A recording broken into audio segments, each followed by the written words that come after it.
Muck City, Florida. Her soil is her fortune. In these parts, there's a legend, a secret to football supremacy. But we'll get to that.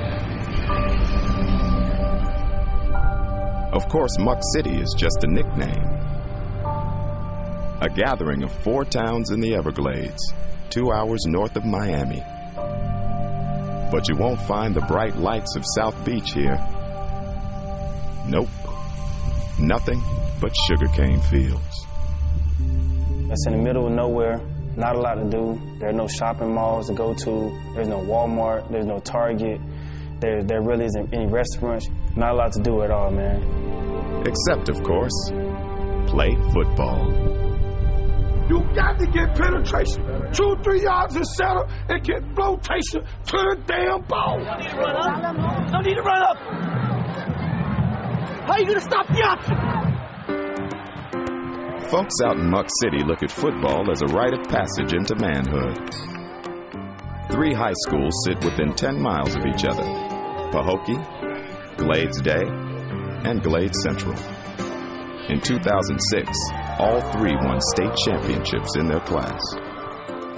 It's like a close-knit family. Live and die football every day, all day, every day of the year. The Friday night atmosphere at a game is just ridiculous.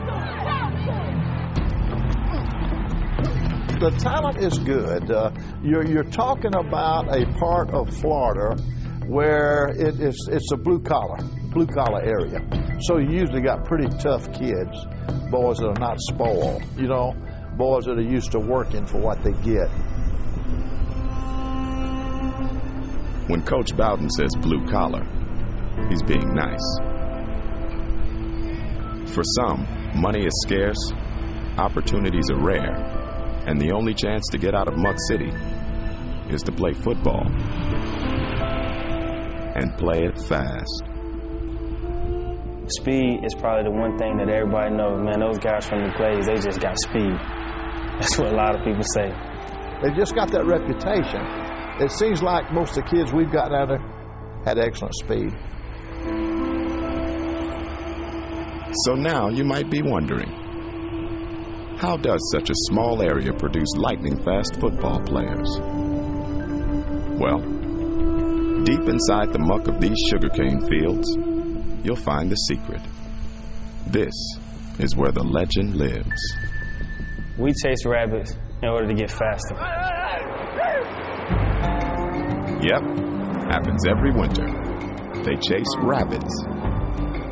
Rabbits are a lot faster than humans, and in order to catch rabbits, you have to chase them. So it will help build up your speed. Running in dirt and soil, kind of help because it's strengthening, the leg muscles, to run throughout this thick soil. Just look for the smoke rising from the field. They're burning the sugarcane to prepare for the harvest. That'll scare the rabbits out. That's where you'll find the locals, cruising in by the carloads, dust a-flying. We waiting on to see what the cane burner gonna do. If he gonna go around the back end, then it'll be a lovely day for us. But if he don't, gotta go somewhere else to try our luck somewhere else. Anthony Shepard won 28 straight games as the starting quarterback for Pahokee High. He led the Blue Devils to back-to-back state titles in 2006 and 2007. He's been out here chasing rabbits through the muck ever since he can remember. So many rabbits in that watch. You got to be athletic. You got to be athletic because they're going to zigzag, a million times.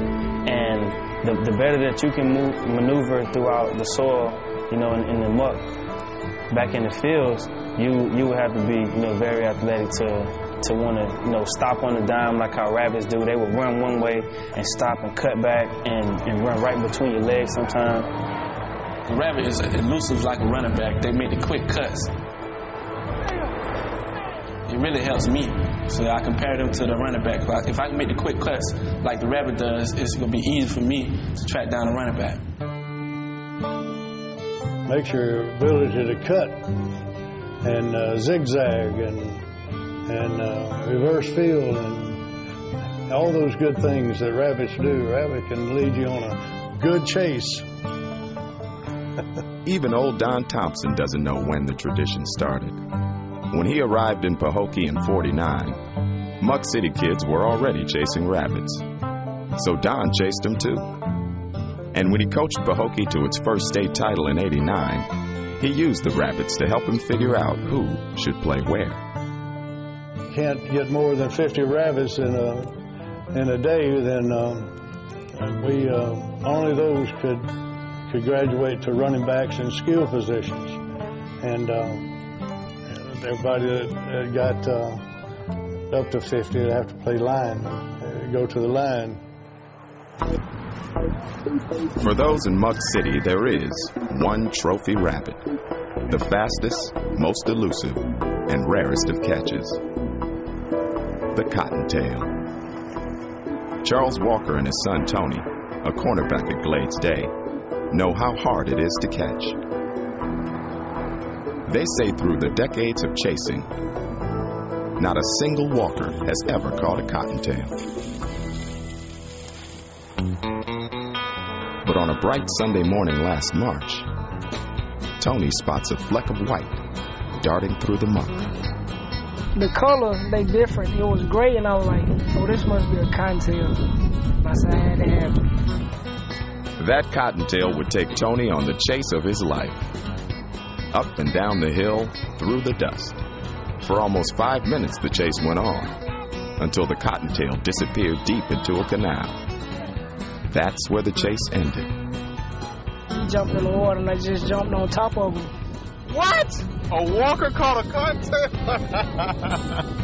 You're the first walker to catch a cottontail. Congratulations.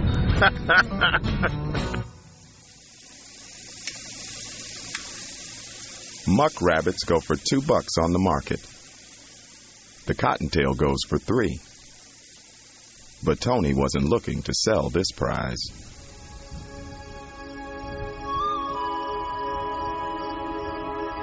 So, the legend lives on. The Muck City football players chase rabbits, and they are fast. Is there a connection? Well, it would be hard to argue against it. The myth, who knows? I do know that guys chase rabbits. I do know that guys are very, very fast where I come from. Well, I'd say a guy that lives on the beach can swim better than a guy that lives back in the Everglades. Now, I'd say a guy that chases rabbits has got a chance to be faster than a guy that don't chase rabbits.